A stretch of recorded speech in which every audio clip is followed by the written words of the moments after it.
The Three Little Pigs, read by Yoraiko. The story of the Three Little Pigs featured here has been adapted from different sources and from childhood memory. The primary sources are English fairy tales, retold by Flora Annie Steele, born in 1922, with illustrations by L. Leslie Brooke from the 1904 version. Once upon a time, there was an old mother pig who had 3 little pigs and not enough food to feed them. So when they were old enough, she sent them out into the world to seek their fortunes. The first little pig was very lazy. He didn't want to work at all, and he built his house out of straw. The second little pig worked a little bit harder, but he was somewhat lazy too, and he built his house out of sticks. Then they sang and danced and played together the rest of the day. The third little piggy worked hard all day and built his house with bricks. It was a sturdy house, complete with a fine fireplace and chimney. It looked like it could withstand the strongest winds. The next day, a wolf happened to pass by the lane where the 3 little pigs lived, and he saw the straw house, and he smelled the pig inside. He thought the pig would make a mighty fine meal, and his mouth began to water. So he knocked on the door and said, little pig, let me in, let me in."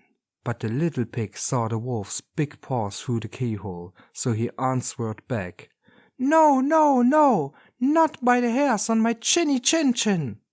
Then the wolf showed his teeth and said, "Then I'll huff, and I'll puff, and I'll blow your house down."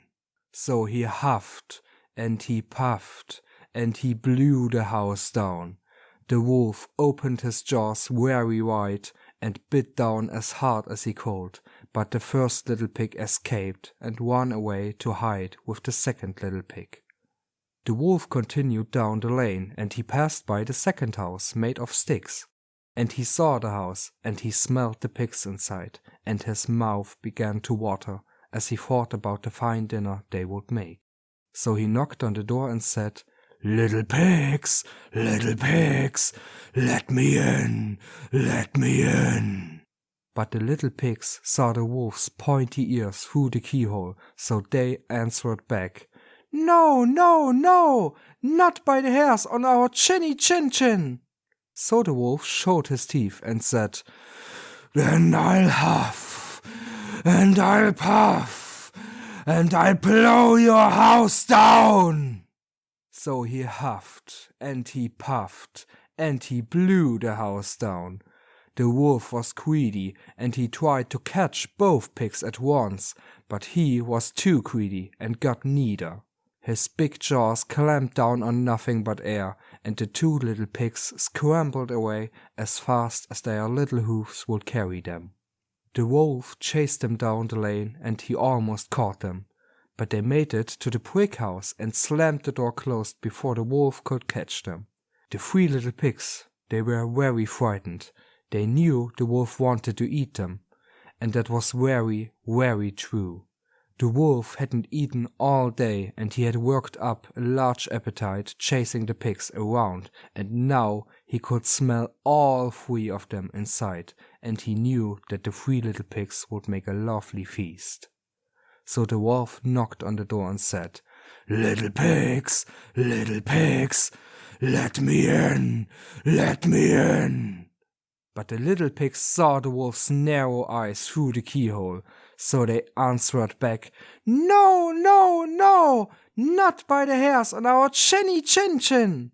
So the wolf showed his teeth and said once more, "Then I'll huff, and I'll puff, and I'll blow your house down." Well, he huffed and he puffed and he huffed, and he huffed and he puffed, but he could not blow the house down. At last, he was so out of breath that he couldn't huff and he couldn't puff any more, so he stopped to rest and thought a bit. But this was too much. The wolf danced about with rage and swore he would come down the chimney and eat up the little pig for his supper. But while he was climbing on to the roof, the little pig made up a blazing fire and put on a big pot full of water to boil. Then, just as the wolf was coming down the chimney, the little pig pulled off the lid, and blop! In fell the wolf into the scalding water. So the little piggy put on the cover again, boiled the wolf up, and the 3 little piggies ate him for supper. Well, who wolf had thought that?